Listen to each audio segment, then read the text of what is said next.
तो आज वापस टॉपिक पे आ जाएं। कल के टॉपिक्स को लेकर कोई डाउट है किसी का? कल जो हम लोगों ने डिस्कशन किया था उसको लेकर कोई क्वेश्चन, कोई doubt? Any question, any doubt related to the last class? No? Sure? चलो ठीक है, तो फिर आज से ओके राइट, ठीक है। तो फिर आज से हम लोग यहाँ से कंटिन्यू आगे क्लास करते हैं। और आज की क्लास का जो टॉपिक रहेगा, राइट, आज की क्लास का जो टॉपिक हमारा रहेगा दैट इज दिस सिटीजनशिप, ठीक है। क्योंकि देखो हम लोग पार्ट्स पढ़ रहे हैं, ठीक है। लास्ट टाइम हम लोगों ने पार्ट 1 ऑफ इंडियन कॉन्स्टिट्यूशन पढ़ा था और आज की क्लास में पार्ट 2 ऑफ इंडियन कॉन्स्टिट्यूशन पे हम लोग डिस्कस करेंगे, राइट। तो हेडिंग बना लीजिए आप लोग, दैट इज पार्ट 2।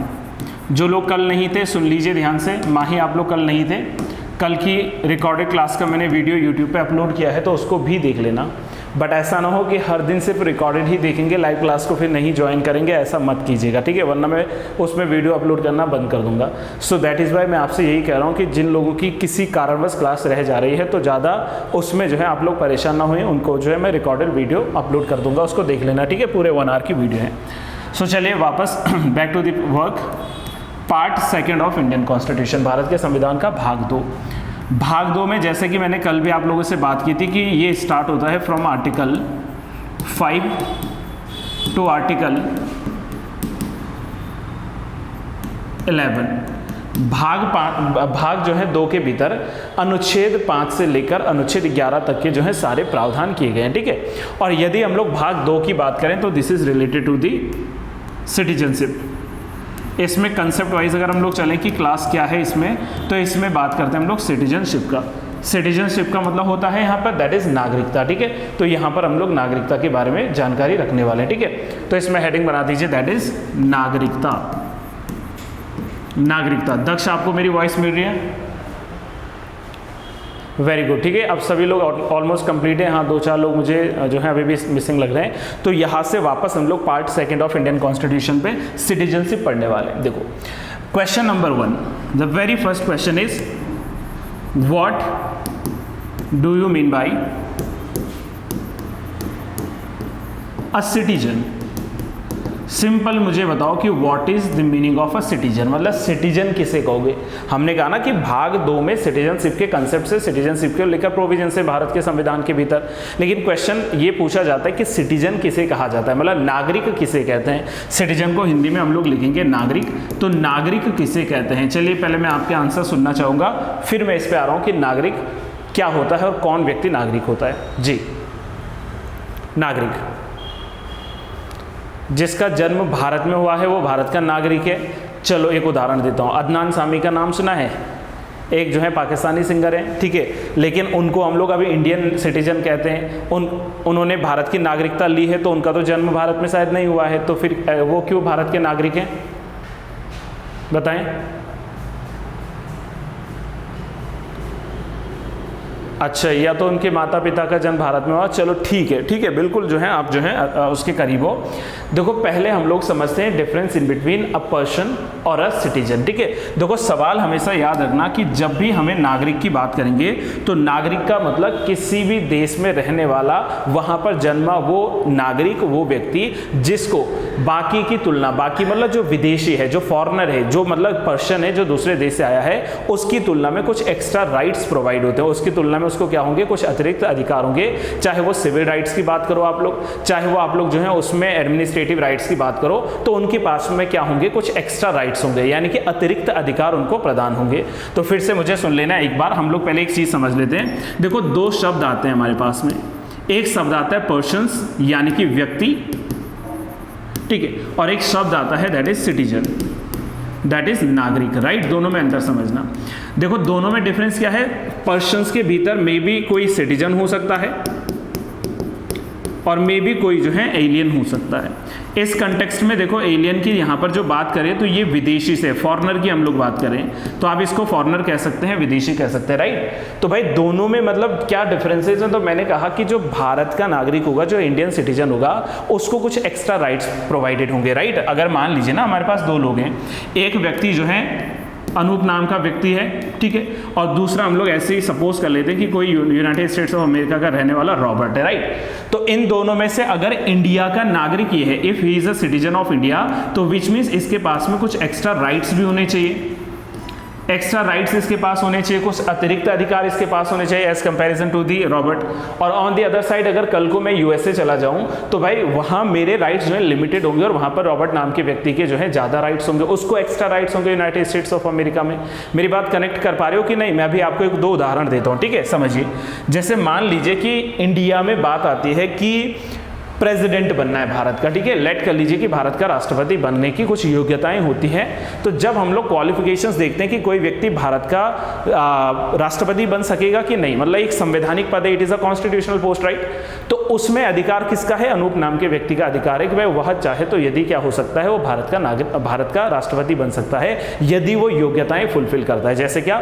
वो भारत का नागरिक होना चाहिए, पहली कंडीशन यही था, ठीक है। दूसरी कंडीशन में क्या लिखा था कि वो जो है लोकसभा का सदस्य बनने की योग्यता रखता हो, 35 वर्ष की आयु पूर्ण कर चुका हो, ठीक है, तो वो व्यक्ति भारत में क्या बन सकता है? राष्ट्रपति बन सकता है।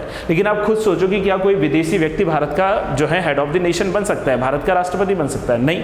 तो ये उसके पास में क्या है? अतिरिक्त जो है कुछ शक्तियां दी गई हैं।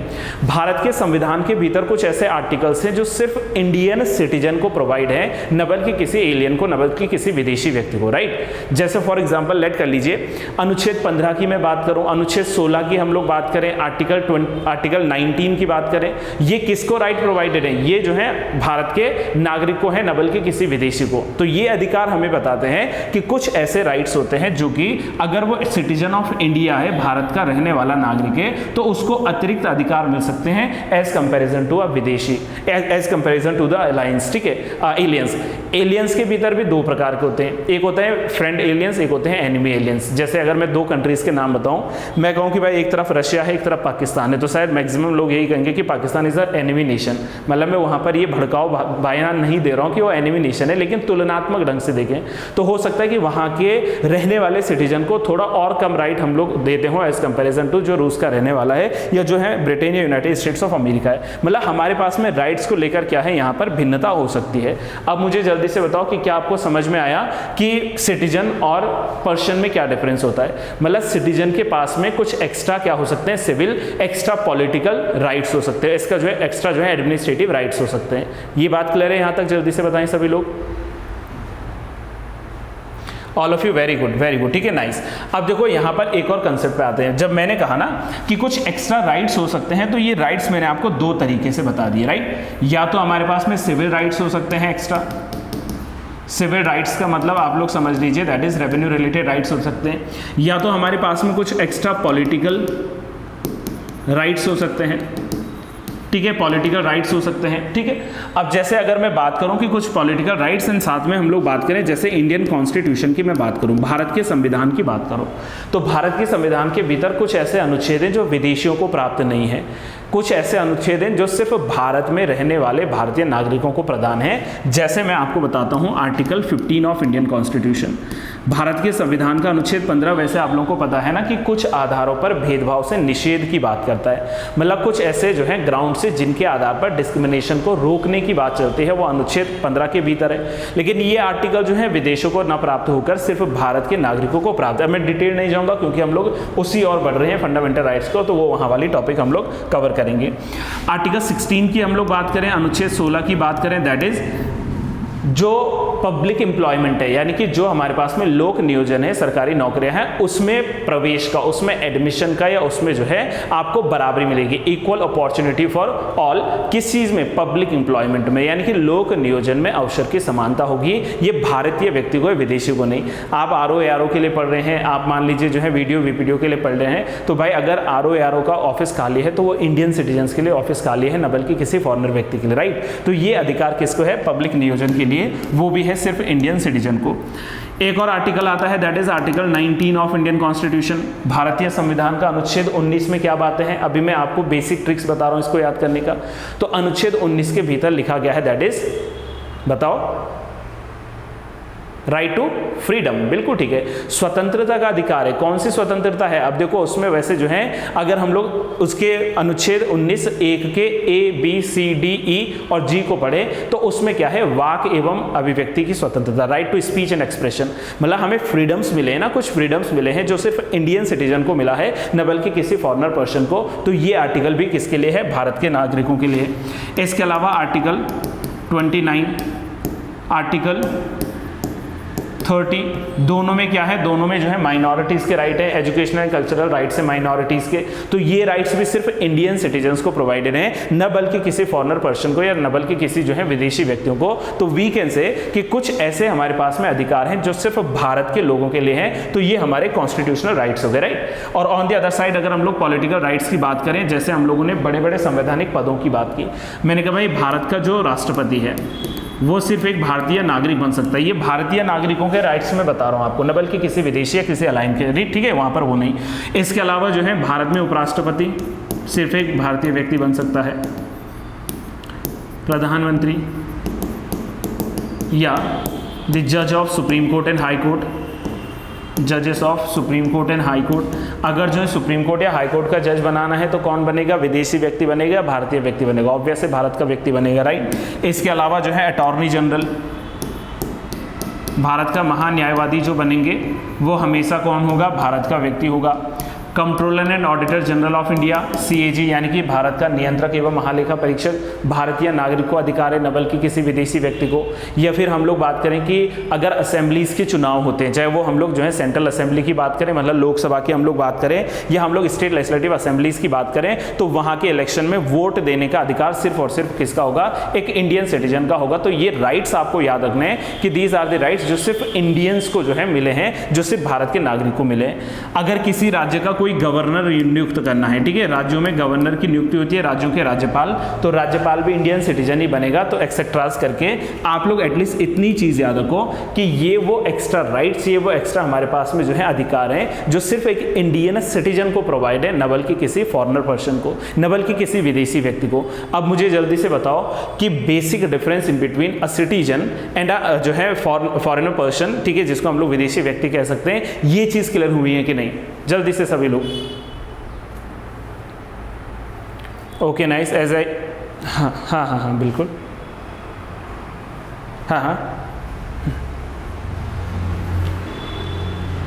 ठीक, हाँ उसके लिए जो है ट्रीटी की जाती है, उसके लिए जो है समझौता होता है, उसके लिए जो है एक कहते हैं ना कि रूल्स एंड रेगुलेशंस के लिए जो है एक ट्रीटीज होती है, तो वहाँ पर जो इनका अपॉइंटमेंट हो सकता है, राइट। जैसे अगर मान लीजिए कि कोई विदेशी एम्बेसीज भारत में है, तो एम्बेसीज में भारत में विदेशी लोग आ कर रह सकते हैं, उनके कुछ राइट्स जो हैं अलग उनको प्रोवाइड हो सकते हैं, तो वो जो है बाय अ ट्रीटी हो सकता है, बिल्कुल।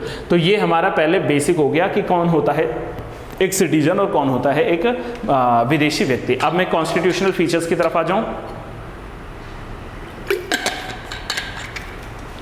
चलिए अब हम लोग कॉन्स्टिट्यूशनल फीचर्स मतलब आर्टिकल बाय आर्टिकल इन चीज़ों को समझने का प्रयास करते हैं, राइट। तो अब हम लोग इसके जो है कॉन्स्टिट्यूशनल फीचर्स पे आते हैं।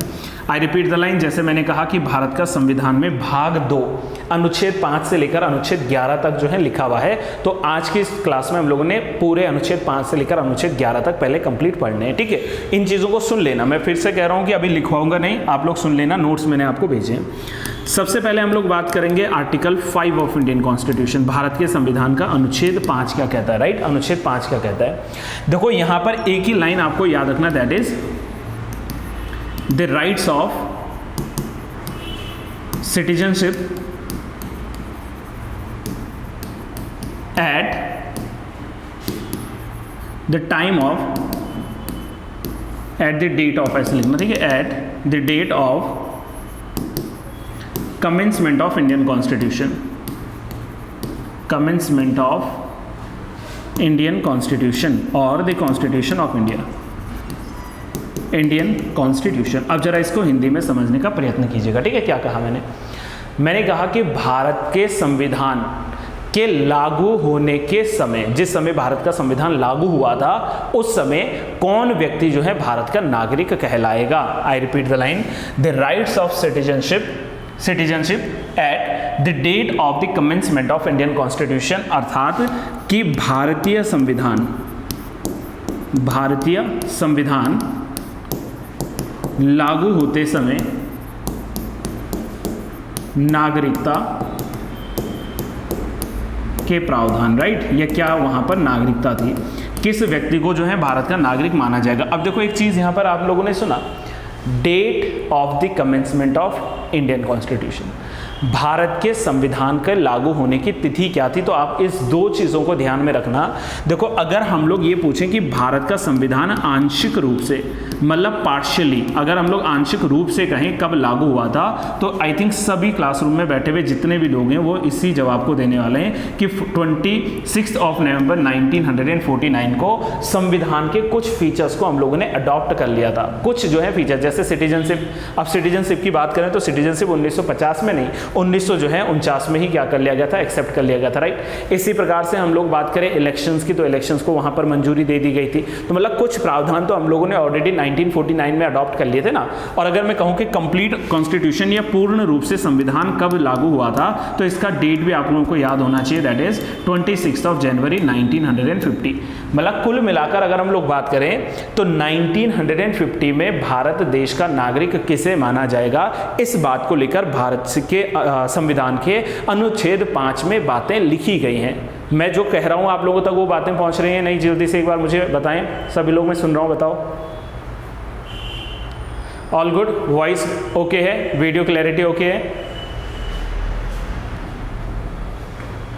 वेरी नाइस, ठीक है। चलिए तो वापस आइए कि अनुच्छेद 5 के अनुसार भारत का नागरिक कौन था किस समय, 1950 के दौर में। आज की हम लोग बात नहीं कर रहे हैं, अब तो अमेंडमेंट्स आ गए ना, बहुत सारे जो हैं संशोधन आए हैं, लेकिन ये रियल कॉन्स्टिट्यूशन में अनुच्छेद 5 क्या लिखा है उसके बारे में हम लोग बात कर रहे हैं। तो देखो ध्यान से समझना, अनुच्छेद 5 की अगर हम लोग लाइन्स की बात करें तो सबसे पहले याद रखना, अ पर्सन, कोई भी एक व्यक्ति है, थोड़ा एंग्री बर्ड लग रहा है, कोई बात नहीं, कोई भी एक व्यक्ति है जिस व्यक्ति के पास में क्या है, इंडियन डोमिसाइल है, जिस व्यक्ति के पास में क्या है, जिसमें भारत का स्थायी निवास है, यह मूल निवास है, जिसके पास में इंडियन डोमिसाइल है, और वो 3 कंडीशंस में से कोई भी एक कंडीशन को फुलफिल करता हो। मेरी बात फिर से सुनना, कोई भी एक ऐसा पर्सन जो इंडियन डोमिसाइल रखता है, और जो अभी मैं बताने वाला हूं 3 बातें, उन 3 प्रावधानों में से कोई भी एक प्रावधान को अगर फुलफिल करता है, देन वो व्यक्ति भारत का नागरिक समझा जाएगा या उसको भारत का नागरिक बना दिया जाएगा।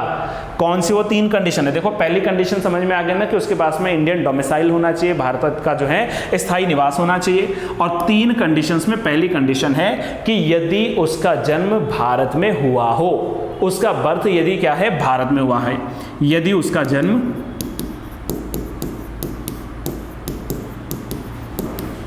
भारत में हुआ है। एक ऐसा व्यक्ति, ए नाम का कोई भी एक व्यक्ति मान लीजिए, जिस व्यक्ति के पास में इंडियन डोमिसाइल है और जिस व्यक्ति का जन्म भारत की धरती पर हुआ है, भारत की भूमि पर हुआ है, उस व्यक्ति को समझ लिया जाएगा कि वो क्या है, वो भारत का नागरिक माना जाएगा। पहली कंडीशन इज गुड और नॉट, प्लीज बताओ।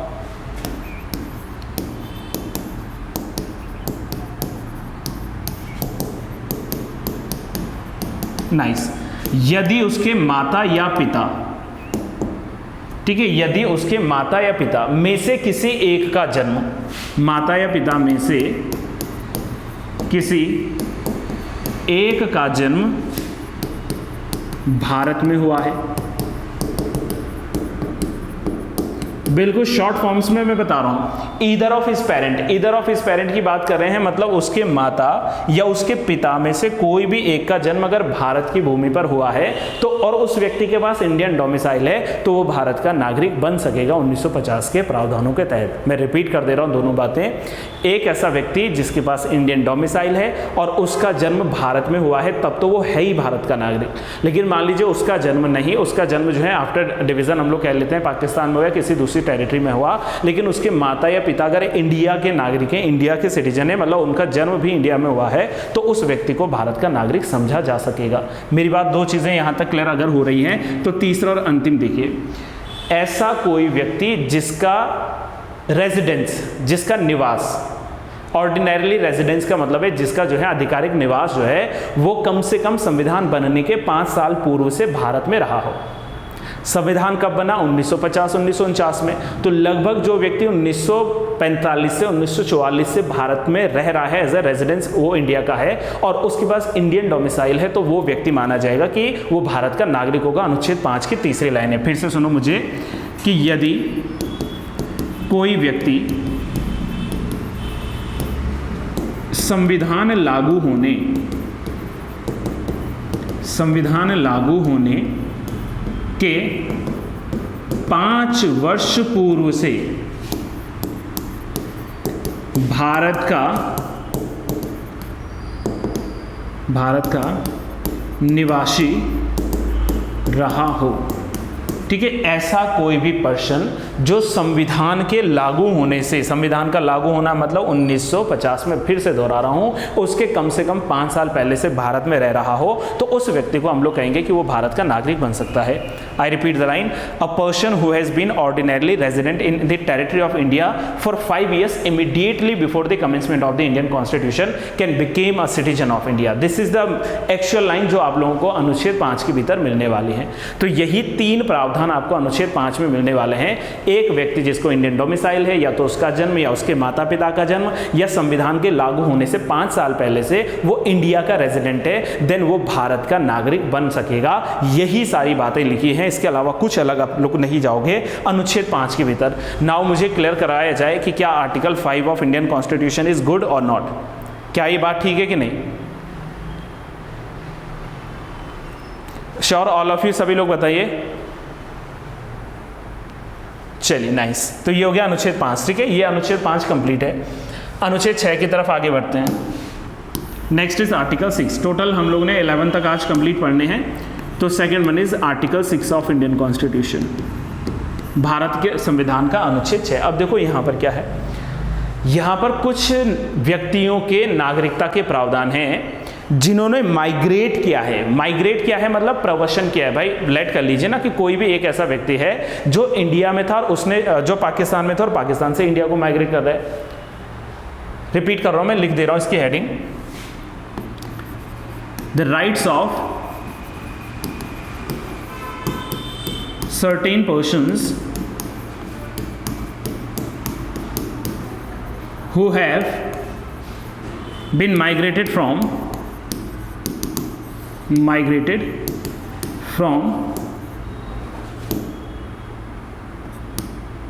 Pakistan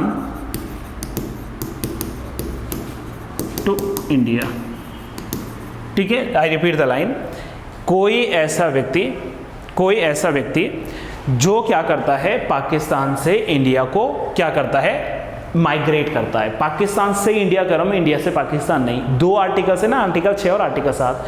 तो 6 में लिखा गया है about the rights of the certain person who have migrated to India from Pakistan, या फ्रॉम पाकिस्तान टू इंडिया, मतलब जो है वो पाकिस्तान से भारत की ओर माइग्रेट किया है। अब देखो, पाकिस्तान का जब गठन हुआ तो उसके बाद से हम लोग मान लेते हैं कि कोई व्यक्ति इंडिया में आना चाह रहा है, तो क्या उसको इंडियन सिटीजन माना जाएगा अथवा नहीं माना जाएगा। तो इसको लेकर जो है हमारे पास में क्या है, राइट्स दिए गए हैं under article 6 of Indian constitution.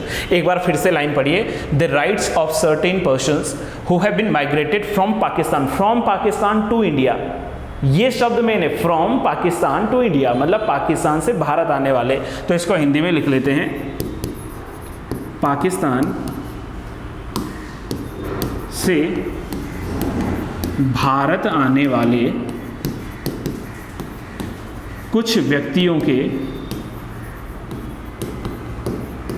नागरिकता के अधिकार भारत से पाकिस्तान नहीं बल्कि पाकिस्तान से भारत आने वाले व्यक्तियों के नागरिकता के अधिकार, this is under article 6 of Indian constitution. पहले एक बार इस लाइन को पढ़िए ध्यान से, हेडिंग लाइन, और अब मुझे बताइए कि ये लाइन ठीक है कि नहीं।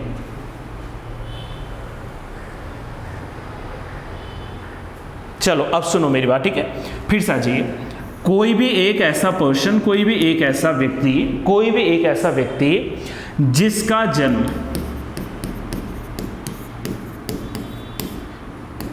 या अगर देखो उसका नहीं, मान लीजिए उस पर्सन का नहीं, ए नाम का व्यक्ति मैंने कहा, या तो उसका जन्म, या छोड़ो उसका नहीं, या उसके माता या पिता, आइदर ऑफ हिज पेरेंट्स, ठीक है, या तो माता या तो पिता, या चलो माता पिता भी नहीं, या दादा अथवा दादी। बिल्कुल, इसमें तीनों चीजें याद रखना है कि कोई भी एक ऐसा व्यक्ति, कोई भी एक ऐसा पर्सन जिसका या तो स्वयं जन्म, या उसके माता या पिता का जन्म, या उसके दादा या दादी का जन्म एक साथ लिख रहा हूं मैं, का जन्म अविभाजित भारत में हुआ हो। अविभाजित भारत में हुआ हो। अविभाजित भारत में हुआ हो का मतलब अनडिवाइडेड इंडिया में जिसका जन्म हुआ है। मान लीजिए ना, जैसे मान लो भाई अब 1947 में बाउंड्री पड़ी थी, ठीक है, डिवीजन हुआ था, इंडिया और पाकिस्तान जो है दो टेरिटरीज बनी थी, राइट, दो अलग अलग जो है क्षेत्र बने थे। अब कोई ए नाम का व्यक्ति, मान लीजिए मैं ए नाम का व्यक्ति हूँ और डिवीजन के बाद जो है मैं पहुँच गया कहाँ, पाकिस्तान में, लेकिन मैं इंडिया में रहना चाहता हूँ, इंडिया का नागरिक बनना चाहता हूँ और मैं वहाँ से माइग्रेट करके इंडिया आता हूँ और कहता हूँ भाई मुझे इंडियन सिटीजन बनना है। तो मुझसे सबसे पहला सवाल पूछेंगे कि आपकी बर्थ डेट क्या है और आपका जन्म जो है कब और कहाँ पर हुआ था। अगर मेरा जन्म जो है अनडिवाइडेड इंडिया में हुआ, मतलब जब इंडिया का डिवीजन नहीं था तो उस समय पाकिस्तान की टेरिटरी वो वाला जो एरिया था वो सब इंडिया का ही पार्ट था। तो अगर मेरा जो है जन्म क्या हुआ है, अनडिवाइडेड इंडिया में हुआ, या मान लीजिए बाई चांस मेरा नहीं तो मेरे माता या पिता में से किसी एक का जन्म, या मान लीजिए उनका भी नहीं, उसके अलावा जो है दादा या दादी में से किसी भी एक का जन्म जो है अगर भारत में होता है, ठीक है, ये सिर्फ हमारे पास में पहली कंडीशन रखी गई है। अगर इसमें से कोई भी एक जो है हम फुलफिल करते हैं उसके प्रोविजंस को, तो उसके बाद अब जरा एक डेट को फोकस करना।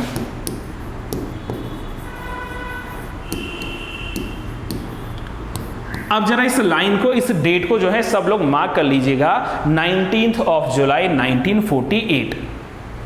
रिपीट कर रहा हूं, 19th of July 1948। अब मेरी बात समझना, कोई भी एक ऐसा व्यक्ति जिसका जन्म स्वयं या जिसके माता या पिता का जन्म, जिसके दादा या दादी का जन्म अविभाजित भारत में हुआ है, और इसके अलावा वो जो है, अब जो मैं कंडीशंस बता रहा हूं, दो कंडीशन, उनमें से कोई एक कंडीशन को फुलफिल करता है तो ही कैन बिकेम, या वो जो है भारत का नागरिक बन सकेगा। अब सर वो कौन सी कंडीशन है, उसके लिए एक डेट याद रखनी है।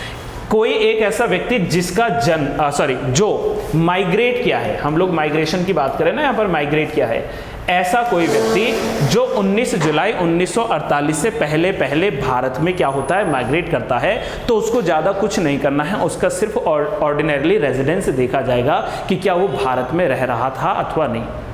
मैं दोहरा रहा हूं इस बात को कि कोई भी ऐसा व्यक्ति जिसका जन्म, जिसके माता या पिता का जन्म, जिसके दादा या दादी का जन्म अविभाजित भारत में हुआ है, और जो है विभाजन के बाद यदि वो क्या करता है, यदि वो 19 जुलाई 1948 से पहले भारत आता है, तो उसका सिर्फ भारत में ऑर्डिनरली रेजिडेंस देखा जाएगा कि क्या आपका भारत में जो है निवास है अथवा नहीं है। मेरी बात समझ रहे हैं? उसके माइग्रेशंस को लेकर जो है देखा जाएगा कि क्या उसका भारत में निवास है अथवा नहीं है।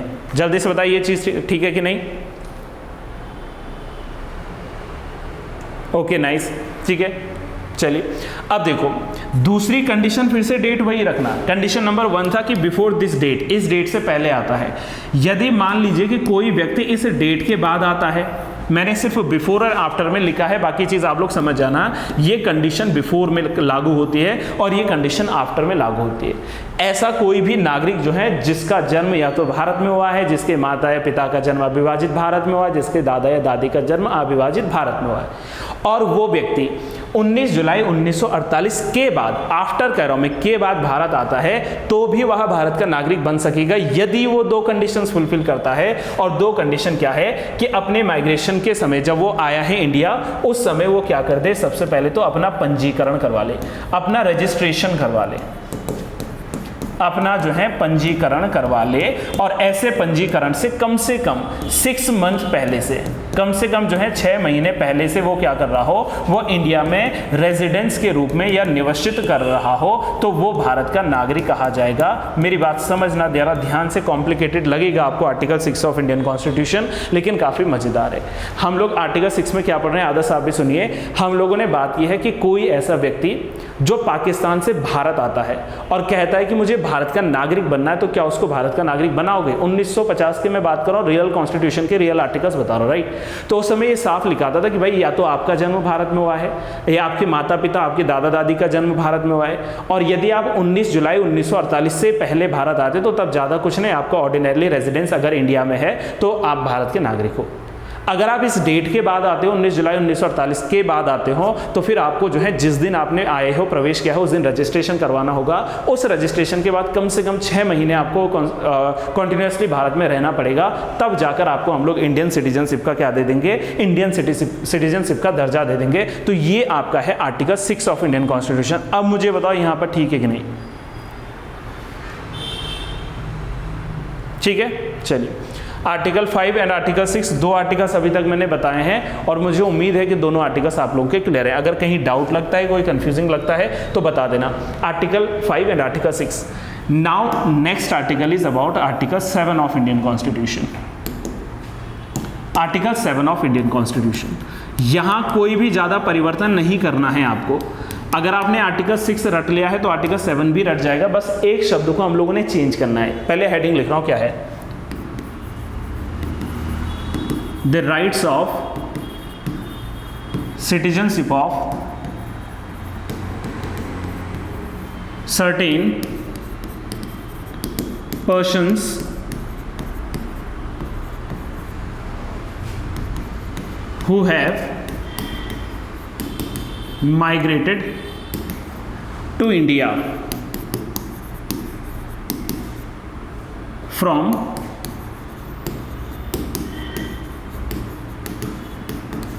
ठीक है, who have been migrated to India from Pakistan from India, हमने इससे पहले में इंडिया पढ़ा था ना, who have been migrated to Pakistan from India, है ना, ये जस्ट उसके अपोजिट कर देना, migrated to Pakistan from India. अब देखो इससे पहले वाले में हम लोगों ने क्या बात की, ऐसा कोई व्यक्ति जो पाकिस्तान से भारत आ रहा है उसके सिटीजन के राइट्स क्या होंगे, और अनुच्छेद 7 में कह रहे हैं कि ऐसा कोई व्यक्ति, ऐसा कोई नागरिक जो भारत से क्या करता है, पाकिस्तान जाता है और कुछ समय वहां रुकने के बाद, कुछ समय उसने रुका वहां पाकिस्तान में रहा, कुछ समय वहां रुकने के बाद वापस इंडिया आना चाहता है, तो अब उसके सिटीजनशिप के राइट्स क्या होंगे। कंफ्यूजिंग तो नहीं हो रहा ना, फिर से दोहरा रहा इस बात को। The rights of citizenship of certain persons who have been migrated to Pakistan from India, to Pakistan from India मतलब भारत से कोई व्यक्ति पाकिस्तान गया है लेकिन कुछ समय वहां पर रहने के बाद जो है वो वापस इंडिया की ओर आता है, तो क्या वह भारत का नागरिक रह जाएगा, और यदि नहीं तो उसको भारत का नागरिक बनने के लिए क्या क्या कंडीशंस को फुलफिल करना होगा, इस बात को समझना। ठीक है, अब देखो इसके लिए भी आपको जो है एक डेट याद रखना, दैट इज मार्च 1947। ठीक है, क्या कहा मैंने, दैट इज मार्च 1947। जब कुछ ना लिखा हो आगे तो मतलब समझ आना ये 1 मार्च की बात करें हम लोग। ठीक है, यानी कि 1 मार्च 1947। मेरी बात समझना प्लीज, मैं कहना क्या चाह रहा हूं, ऐसा कोई भी व्यक्ति जिसने 1 मार्च 1947 के बाद जो है भारत आया है, a person who migrated to Pakistan from India after 1 March 1947, I repeat the line, ऐसा कोई भी व्यक्ति जो पाकिस्तान गया है, जो पाकिस्तान गया है भारत से 1 मार्च 1947 के बाद, लेकिन वापस लौटता है, बिफोर 26 जनवरी 1950।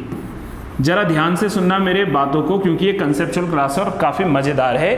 कोई भी एक ऐसा पर्सन, कोई भी एक ऐसा इंडियन पर्सन जो 1 मार्च 1947 के बाद पाकिस्तान गया, के बाद कह रहा हूँ मैं, पहले नहीं, के बाद जो है पाकिस्तान गया और उसके कुछ समय बाद मतलब जस्ट बिफोर द 26 जनवरी 1950 को भारत को वापस भी आता है, उसको लगा कि नहीं भाई भारत वापस आना है, तो उसके सिटीजनशिप के राइट्स क्या होंगे, इस बात को लेकर हम लोगों ने आर्टिकल 7 को डिस्कस करना है। कुछ नहीं, आप ज्यादा परेशान कुछ मत होइए, इस व्यक्ति को कुछ नहीं करना है, जो अनुच्छेद 6 में बातें लिखी गई थी उसी को फुलफिल करना है। कैसे भाई, आप जिस दिन भारत आओगे आपको उस दिन जो है पंजीकरण करना पड़ेगा, और साथ साथ में पंजीकरण करने के साथ साथ में आपका भारत में जो है निवास देखा जाएगा, रेजिडेंस देखा जाएगा। अगर आप ये 2 कंडीशंस फुलफिल कर लेते हो तो आप जो है भारत के नागरिक बन सकोगे। कंफ्यूजन तो नहीं हुई इस लाइन को लेकर कोई भी? एक बार पढ़ूं इस लाइन को इंग्लिश में, देखो ध्यान से सुनना सभी लोग। A person who migrated to Pakistan from India after March 1, 1947 but later returned to India for this settlement could become an Indian citizen for this if he had to be resident in India for 6 months preceding the date of his application for the registration। मतलब कम से कम जो है आपको भारत में 6 months का, 6 महीने का, यही तो हम लोगों ने जो है ऊपर अनुच्छेद 6 में भी पढ़ी कि भाई आपको कम से कम 6 मंथ्स तक जो है इंडिया का रेजिडेंट बनना पड़ेगा, इंडिया का निवासी बनना पड़ेगा, और जिस दिन आप भारत में आए हो उस दिन अगर आपने अपना पंजीकरण करवा दिया है तो आप जो है भारत के नागरिक बन सकोगे।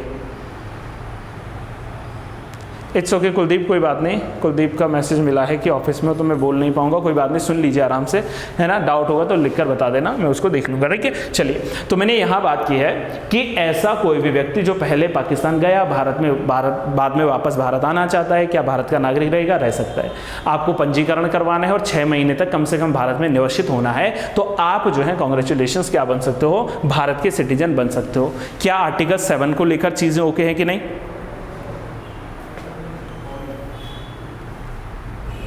Sure all of you? Next आ जाओ। Okay, nice. अब आ जाइए आर्टिकल 9। आज हम लोगों ने सारे आर्टिकल्स को थोड़ा डिस्कस करना है, तो ध्यानपूर्वक समझना। नेक्स्ट वन इज आर्टिकल 9, अनुच्छेद 9। भारत के संविधान का जो है आर्टिकल 9 क्या कहता है, ठीक है। Article 9 of the Indian constitution, ठीक है। ध्यान से समझना इस बात को कि आर्टिकल 9 के भीतर क्या लिखा हुआ है, ठीक है। चलिए, सॉरी आर्टिकल 8, अभी 8 कहाँ डिस्कस हुआ, आपने भी बताया नहीं। आर्टिकल 7 हुआ था ना, आर्टिकल 8। यहाँ भी राइट्स ऑफ सिटीजनशिप से ऑफ सर्टेन पर्सन्स, लेकिन कौन से पर्सन्स की बात कर रहे हैं? जो भारत से बाहर निवास कर रहे हैं, मतलब जो इंडियन ओरिजिन के तो हैं लेकिन रहते कहाँ हैं? भारत से कहीं बाहर रहते हैं। तो हेडिंग बना दीजिए, that is the rights of, Adarsh ये लिखना है, ये हेडिंग्स बनानी है। The rights of citizenship of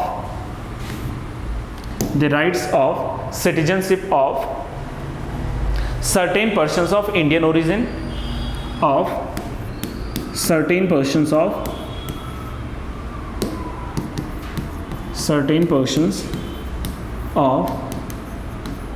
Indian origin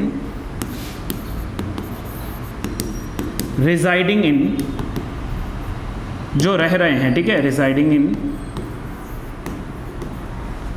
abroad और इन फॉरेन नेशंस, ठीक है। मतलब जो क्या है, आउटसाइड इंडिया रहते हैं। अब्रॉड लिखना, आउटसाइड इंडिया लिखना, फॉरेन नेशंस लिखना, मतलब जो है भारतीय मूल के कुछ ऐसे व्यक्तियों के नागरिकता के अधिकार जो भारत से बाहर रह रहे हैं, जो अब्रॉड या विदेशों में रह रहे हैं। मानिए, लेट कर लीजिए कि कोई भी ABCD नाम का कोई भी A नाम का व्यक्ति है जो विदेशों में रहता है, राइट। A नाम का कोई भी व्यक्ति है जो विदेश में रहता है। अगर उसके घर में विदेश में कोई जो है बच्चा उत्पन्न होता है, कोई जो है संतान उत्पन्न होती है, तो आप मुझे बताओ वो नागरिक कहाँ रहेगा, कहाँ करेगा? जिस देश में वो व्यक्ति रह रहा है, या फिर वो इंडियन सिटीजन रह जाएगा। कंसेप्ट तो यही कह रहा है ना हमसे। देखो वापस सुनिए, आई repeat the line, the rights of citizenship of certain persons of Indian origin residing outside the India. मतलब रिजाइडिंग आउटसाइड द इंडिया का मतलब क्या है कि जो भारत के बाहर रह रहा है या जो अब्रॉड में रह रहा है, तो उसके सिटीजनशिप के क्या अधिकार रहेंगे। अब यहाँ फिर से एक चीज़ समझना, ऐसा कोई भी व्यक्ति जिसके माता या पिता, आइदर ऑफ हिज पेरेंट, या तो माता या तो पिता, या जिसके दादा या दादी, ईदर ऑफ हिज ग्रैंडफादर और द ग्रैंडमदर, ठीक है, ग्रैंड पेरेंट्स जो हम लोग कह सकते हैं, कि ऐसा कोई व्यक्ति, मैं 2 चीज़ें शॉर्ट फॉर्म में लिख रहा हूं, जिसके माता या पिता या दादा या दादी, रिपीट कर रहा हूं इस बात को, उसके पेरेंट्स में से कोई भी, may be mother may be father, उसके जो है ग्रैंड पेरेंट्स में से कोई भी, मे बी जो है grand father may be grand जो है मदर, यदि ये क्या है, यदि ये इंडियन सिटीजन है, अगर ये भारत के नागरिक हैं, इसको आप लोग ध्यान से समझना। आपका कोई भी परिचित अगर विदेश में है तो इस बात को कनेक्ट करना आप लोग। मान लीजिए भाई मैं विदेशी धरती में रह रहा हूँ, मेरा जो है सर्विस, मेरा जॉब या जो भी है मैं विदेशी धरती पर कर रहा हूँ, लेकिन मेरे माता या पिता वो तो इंडियन सिटीजन है, भारत में रह रहे हैं, ठीक है। मेरे दादा या दादी जो है वो इंडियन सिटीजन है। अब सवाल ये है कि अगर मैं भारत के बाहर हूँ तो क्या मैं भारत का नागरिक बन सकूँगा? या जैसे मैंने कहा कि अगर विदेश में कोई जो है इंडियन ओरिजिन कोई फैमिली रहती है और उनके घर में अगर कोई संतान उत्पत्ति हो जाए तो क्या वो इंडिया का सिटीजन बनेगा? और अगर बनेगा तो उसकी क्रिया, उसकी विधि क्या है? तो इसलिए हमें आर्टिकल 8 को थोड़ा सा फोकस करना है। अब सुनो मेरी बात, कि कोई भी भारतीय मूल का व्यक्ति जो विदेशों में रहता है तो भारत का नागरिक बन सकेगा यदि उसने क्या किया हो, उसने जन्म के 1 वर्ष के भीतर with in a year of his birth, एक जो है, यदि उसने जो है अपने जन्म के एक जो है, मैंने क्या लिखा, वर्ष लिखा ना, मंथ मत कहना, ईयर ही बोला था ना, एक जो है साल के भीतर है, यदि वो विदेश में रह रहे, जो वहां पर कौन सा होगा, रजिस्ट्रार होगा, जो भी काउंसलर होगा, यानी कि जो भी वहां पर जो है क्या करता है, जो भी वहां पर सिटीजनशिप के पंजीकरण को करता है कोई अधिकारी, काउंसलर जिसको हम लोग कहते हैं, अगर उसके बाद आपने रजिस्ट्रेशन करवा दिया हो।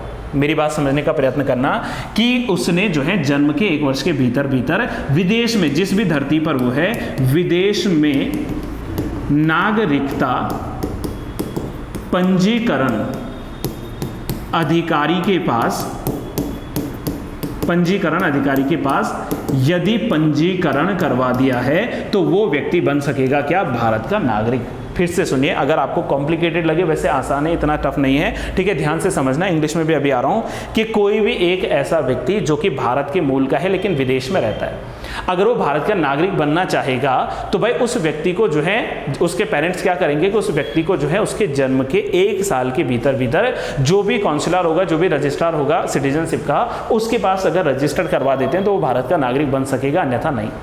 ऐसा भी नहीं कि फिर उसके बाद वो बन ही नहीं सकेगा, 2 कंडीशन और अप्लाई होती हैं। मान लीजिए 1 साल का समय निकल गया और उसको नागरिक के रूप में नहीं रजिस्टर किया गया, तो उसके पेरेंट्स एक वैलिड कारण के साथ इंडियन जो है गवर्नमेंट ऑफ इंडिया जो है ना, भारत सरकार को एक क्या लिखेगा, पत्र लिखेगा और उनको बताएगा, एक एप्लीकेशन लिखेगा और उनको बताएगा भाई किस कारण हम लोग इसका रजिस्ट्रेशन नहीं करवा पाए, हम चाहते हैं कि इसको इंडियन सिटीजन बना दे। या दूसरी फिर एक ही कंडीशन रहती है, भाई उसका वेट करो, जिस दिन बालिक होगा 18 साल का होगा, वो खुद डिसीजन लेगा कि उसको इंडिया का सिटीजन बनना है कि नहीं बनना है। इंग्लिश में एक बार इस लाइन को समझ लेना, ठीक है, ध्यान से सुनना सभी लोग, मैं एक लाइन पढ़ रहा हूं, ठीक है, ध्यान से सुनना ऑल ऑफ यू गाइस, ठीक है, साफ लिखा है, ठीक है, ध्यान से समझना। मैं एक कॉन्स्टिट्यूशन की लाइन जहां रीड कर दे रहा हूं, अ पर्सन हु और एनी ऑफ हुज पेरेंट और ग्रैंड पेरेंट, मैंने वही कहा, एक पर्सन जिसके माता पिता या दादा दादी, ठीक है, parents was born in the undivided India, जिनका जन्म जो है अविभाजित भारत में हुआ, but who is ordinarily residing outside India, जो कि क्या है, भारत से बाहर रह रहे हैं, ठीक है, ध्यान से सुनना, शैल become an Indian citizen if he has been registered as a citizen of India by a diplomatic registrar or by a diplomatic consular representative of India in the country of his resident। जहां पर वो रह रहे हैं वहां पर जो भी रिप्रेजेंटेटिव है, यदि उसके पास आप लोगों ने क्या करवा दिया है, रजिस्ट्रेशन करवा दिया है, तो वो भारत का नागरिक बन सकेगा, ठीक है। 1 साल के भीतर भीतर की मैं बात करूं, अगर 1 साल के भीतर आप ऐसा नहीं करोगे तो शायद फिर वो भारत का नागरिक नहीं रह जाएगा। ये हमारा आर्टिकल कौन सा कहता है, आर्टिकल 8 कहता है। अभी सुन लेना, मैं लिखूंगा इसको बाद में ना, क्योंकि जो है लाइव सेशन चल रहा तो इस चक्कर में, ठीक है। चलिए अब जल्दी से मुझे एक साथ अब इतना पहले रिकॉल करते हैं, वरना पता चले हम लोग भूल ही गए सारी चीज़ें। आर्टिकल 5, आर्टिकल 6, आर्टिकल 7, आर्टिकल 8, अभी तक हमने 4 आर्टिकल्स डिस्कस कर लिए। कौन मुझे देखो क्विकली बताने वाला है, साथ में रिवाइज करते हैं। अनुच्छेद 5 में हमने कहा था कि rights of citizenship of a person, कोई भी व्यक्ति हो सकता है, on the date of the commencement of Indian constitution, मतलब भारत के संविधान बनते समय किसी व्यक्ति के नागरिकता के अधिकार क्या हैं। तो यदि कोई इंडियन डोमिसाइल वाला व्यक्ति है, या तो उसका जन्म या उसकी माता या पिता का जन्म, ठीक है, भारत में हुआ है, या फिर जो है वो संविधान लागू होने से 5 साल पहले से ऑर्डिनरीली रेजिडेंट इंडिया में रहता है, तो वो भारत का नागरिक बन सकेगा। ये 5 में लिखा है। 6 में लिखा है कि यदि कोई व्यक्ति पाकिस्तान से भारत आता है, पाकिस्तान से भारत आना कहना, देखो ध्यान से समझना, पाकिस्तान से भारत आता है तो वो भारत का नागरिक बन सकेगा यदि उसके माता पिता या दादा दादी में से कोई भी एक जो है अविभाजित भारत में उत्पन्न हुए थे, और वो व्यक्ति यदि क्या करता है, एक डेट मैंने बताई थी 19 जुलाई 1948, तो 19 जुलाई 1948 से पहले आता तो उसका सिर्फ ऑर्डिनरी रेजिडेंस देखा जाएगा, और उसके बाद आता है तो उसको 6 महीने का निवास करना है भारत में, और जिस दिन आया उस दिन अपना पंजीकरण रजिस्ट्रेशन करवाना है, भारत का नागरिक बन सकेगा। साथ में हमने कहा था कि भारत से पाकिस्तान जाने वाले व्यक्ति के नागरिकता के अधिकार, कोई व्यक्ति जो है भारत से पाकिस्तान गया, कुछ समय बाद रियलाइज हुआ कि नहीं भारत वापस चलता हूं, भारत का सिटीजनशिप चाहिए मुझे, तो उस व्यक्ति को बस अनुच्छेद 6 को फॉलो करना और कुछ नहीं। अनुच्छेद 6 क्या था, आप जिस दिन आए हो पंजीकरण करो और कम से कम 6 महीने तक का निवास भारत में करो, तो आपको हम लोग भारत का नागरिक बना देंगे। अनुच्छेद 8 ने कहा कि भारत के मूल का निवासी है लेकिन विदेशों में रह रहा है, उसको नागरिक बनना है भारत का, तो भाई आपको क्या करना है, विदेशों में जो भी हमारे क्या होंगे काउंसिलर रिप्रेजेंटेटिव्स होंगे, जो भी रजिस्ट्रार्स होंगे, उनके पास में अपना पंजीकरण करवा दो विद इन अ ईयर। अगर बाई चांस नहीं करवा पाते हो तो भारत सरकार को एक जो है एप्लीकेशन लिखो, अगर भारत सरकार अप्रूव कर देती है तो ठीक है, वरना फिर इंतजार करो 18 साल, जिस दिन आप बालिग हो जाओगे उस दिन आपकी चॉइस होगी, भाई आप कहीं के भी नागरिक बन सकते हैं, राइट। तो ये अनुच्छेद 8 तक के कुछ आर्टिकल्स हमारे क्लियर हैं। जल्दी से मुझे यहाँ तक की फिर से एक बार डिटेल्स दीजिए कि क्या इतने आर्टिकल्स इज गुड, ओके और नॉट, फिर मैं आगे नेक्स्ट आर्टिकल की ओर बढ़ने का प्रयास कर रहा हूँ। जल्दी से बताइए सभी लोग। ओके, हाँ हाँ,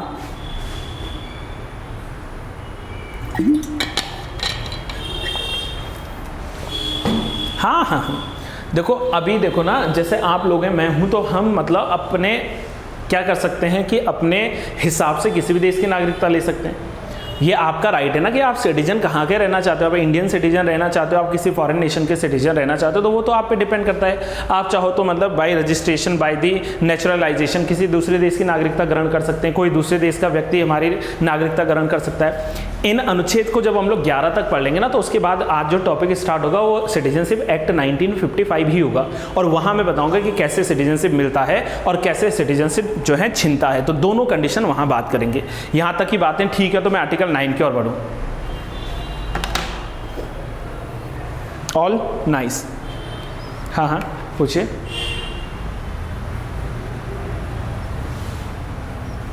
ब्रिटेन में सिंगल सिटीजनशिप है, बिल्कुल।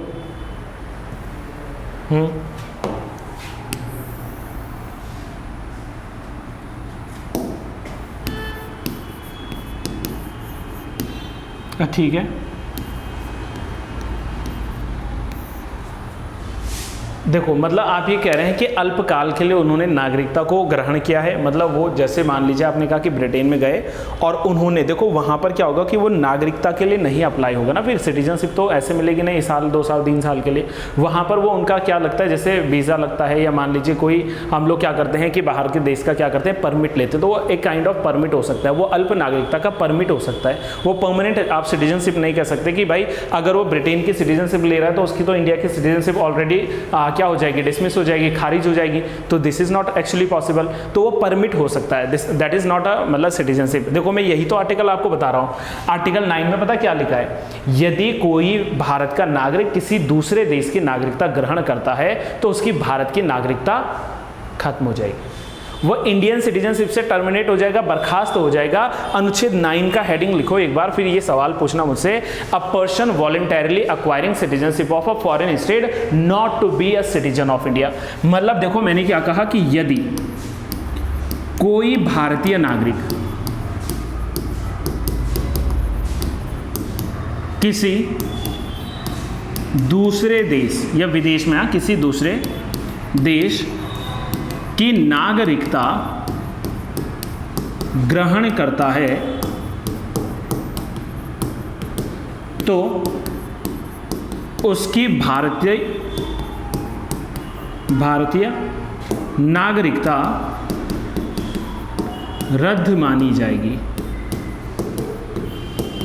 अब मेरी बात समझो, अगर भाई मैं हूं और मैं चाह रहा हूं कि मैं जो है यूके का या मान लीजिए किसी भी दूसरी कंट्री का नागरिक बनना चाह रहा हूं, तो जिस दिन मुझे as a citizen of that country जो है अप्रूवल मिलेगा, मेरी इंडियन सिटीजनशिप ऑटोमेटिकली क्या हो जाएगी, बर्खास्त हो जाएगी। मैं भारत का नागरिक नहीं रह जाऊंगा ना, क्योंकि एक साथ 2 देश का नागरिक तो पॉसिबिलिटी है नहीं। अब भाई यूनाइटेड स्टेट्स ऑफ अमेरिका है नहीं जहां पर डबल सिटीजनशिप चले, हम लोगों ने तो सिंगल सिटीजनशिप के कंसेप्ट पे काम करना है। तो अगर कोई भी व्यक्ति अपनी इच्छा से, स्वेच्छा से मैं कह रहा हूं, ऐसा नहीं जबरन, अगर वो स्वेच्छा से वॉलंटरली मतलब अपनी इच्छा से किसी दूसरे देश की नागरिकता को ग्रहण करना चाहता है तो उसकी भारत देश की नागरिकता को रद्द कर लिया जाएगा, ये लिखा है यहां पर। तो जो आपने मुझसे क्वेश्चन पूछा वो पॉसिबिलिटी शायद है नहीं, वहां पर हाँ परमिट का हिसाब हो सकता है, ऐसा नहीं कि टेम्पररी नागरिकता दे दी जाए। ठीक है,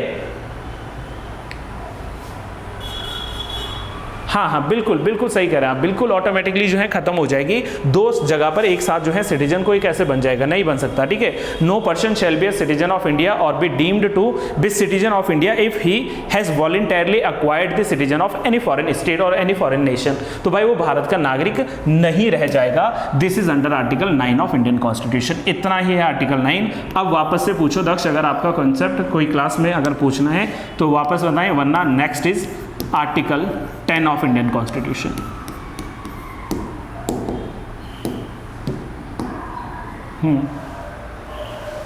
नहीं, अमेरिका में एकल नहीं, अमेरिका में डबल है, अमेरिका में डुअल सिटीजनशिप है, सिंगल नहीं। America is a dual citizenship nation, right.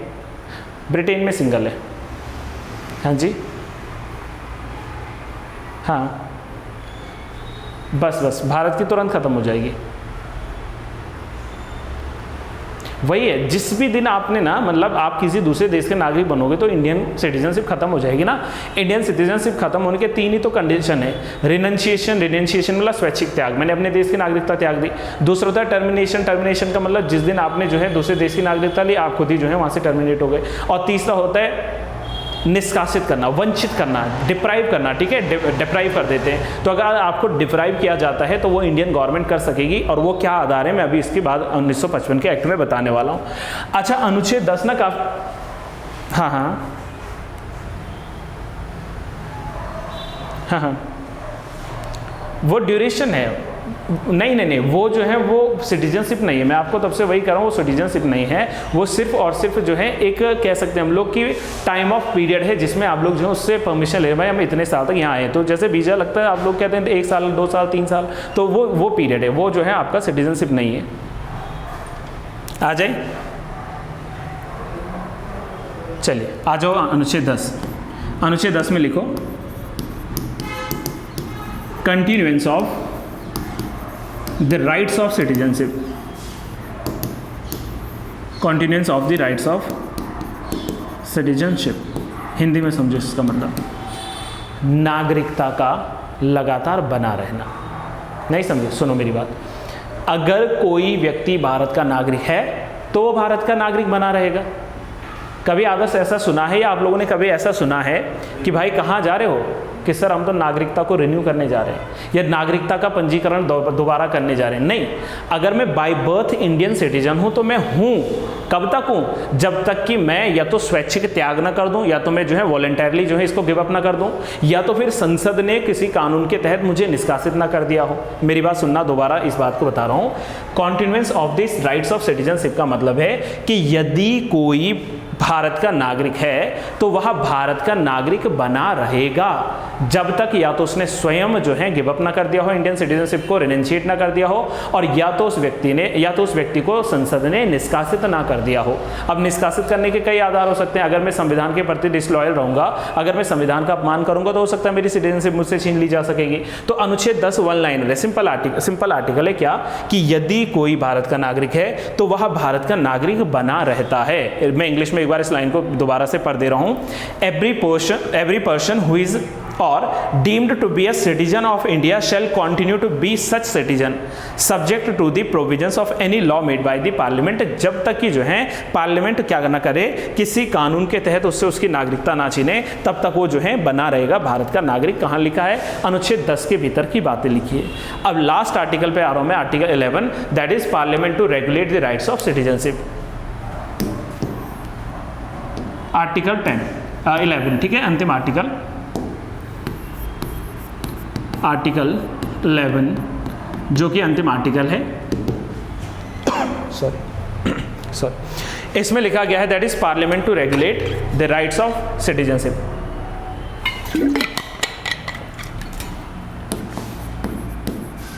Parliament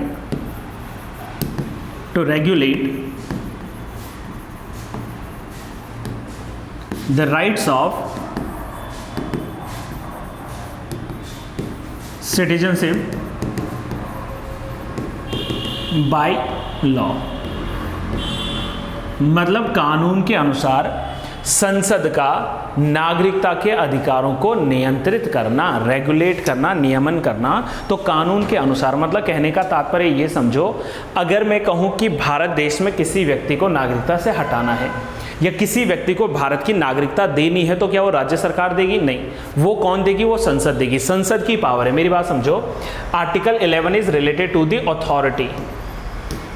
ये ऑथोराइज कर रहा है, अथॉरिटी दे रहा है या पावर दे रहा है किसको? पार्लियामेंट को, कि भाई पार्लियामेंट आपके पास में हम राइट दे रहे हैं कि किसी व्यक्ति को, मेरी बात सुनना ध्यान से, कि किसी व्यक्ति को नागरिकता देनी है, नागरिकता किसी को अक्वायर करनी है, नागरिकता प्रदान करनी है, या किसी व्यक्ति से नागरिकता को छीनना है, उससे नागरिकता को क्या करना है? छीनना है। तो लॉस ऑफ द सिटीजनशिप और the acquire of the citizenship, दोनों की बात किसके पास में? पार्लियामेंट के पास। फिर से सुनो, देश के संसद के पास यह विशेष अधिकार है कि वह किसी व्यक्ति को नागरिकता प्रदान कर सकेगी और किसी व्यक्ति से उसकी नागरिकता के अधिकार छीन सकेगी। यह अनुच्छेद 11 के भीतर जो है भारत की संसद को स्पेशल पावर प्रोवाइड करता है इंडियन कॉन्स्टिट्यूशन, कि आपको जो है या तो क्या दिया जाएगा? आपको अधिकार दिया जाएगा कि आप किसी व्यक्ति को नागरिकता दे सकते हो, किसी विदेशी व्यक्ति को, या तो किसी भारतीय व्यक्ति किसी विदेशी व्यक्ति से उसकी नागरिकता को छीन भी सकते हो। तो ये दोनों ही राइट्स किसको दिए गए हैं? दैट इज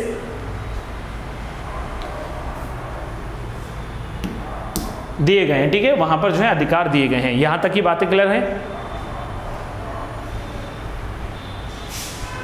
ठीक है, चलिए, तो आई थिंक आज के लिए काफ़ी हो जाएगा, ठीक है, आज के लिए जो है समय काफ़ी हो गया और आर्टिकल 5 से आर्टिकल 11 हमारे डिस्कशन हो गए। और उससे पहले मैंने डिफरेंस बता दिया कि सिटीजनशिप इंडियन जो है कंटेक्स्ट में अगर हम लोग बात करें तो क्या विशेष उसको राइट्स मिलते हैं और क्या जो है उसके राइट्स नहीं है। अब जब हम लोग नेक्स्ट सेशन में मिलेंगे, देखो मैं अभी इसलिए स्टार्ट नहीं कर सकता क्योंकि कल तो आपका टेस्ट होना है, ठीक है, तो इसलिए जो है ऑनलाइन ऑफलाइन दोनों एक साथ में होंगे। कल टेस्ट पेपर को ही मैं लाइव डिस्कस करूंगा, ठीक है, कल हम लोग लाइव जो है, मैं अभी आपको एक पेपर भेजूंगा आफ्टर क्लास, वो आपने घर पे अटेम्प्ट करना है बढ़िया ढंग से विदाउट एनी चीटिंग, और कल उसको हम लोग जो है डिस्क्राइब करेंगे डिटेल्ड में, राइट। तो तब हम लोग जो है कल यहाँ पर वो क्लास करने वाले हैं।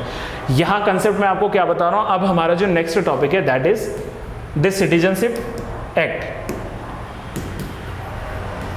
The act of citizenship of 1955, 1955 का नागरिकता का अधिनियम। फिर भी उसमें जो अमेंडमेंट्स आए थे वो अलग की बात है, लेकिन पहले रियल हमें जो है एक्ट पढ़ना है। देखो अनुच्छेद 11 ने क्या लिखा था कि संसद के पास यह पावर है कि वो किसी व्यक्ति को नागरिकता देगी और उससे नागरिकता छीनेगी। कैसे? कानून बनाकर। तो बना दिया कानून, कानून मतलब एक्ट बना दिया।